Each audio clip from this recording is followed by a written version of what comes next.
Las personas de Mondragón Assembly trabajan dentro de la organización de una manera bastante autónoma.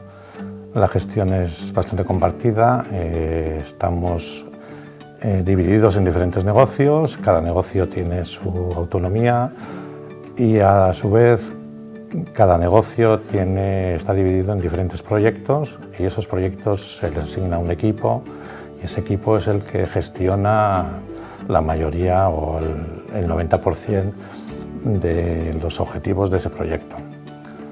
De esta manera se consigue que la gran mayoría de los trabajadores tengan una participación en los objetivos muy elevada.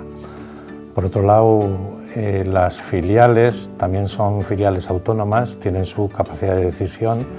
Sí es verdad que hay una dirección o una orientación desde la Dirección General del Grupo, pero luego tienen sus propios objetivos, así como casi su mercado, ¿no?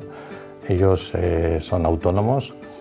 Sí es verdad que no participan en el capital de la misma forma que el resto de los socios de Mondragón Assembly de Aretxabaleta, porque nosotros somos cooperativistas y en Aretxabaleta la participación del capital es al 100% de los socios.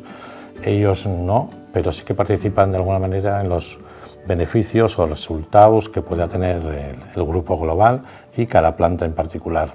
Tienen sus retribuciones de alguna manera variables que llegan a todo el colectivo. Entonces, básicamente lo que yo diría de Mondragón Assembly es que la mayoría de las personas están muy involucradas en el proceso, en el sistema y esa gestión no depende de una persona en concreto, ¿no? Está muy distribuida.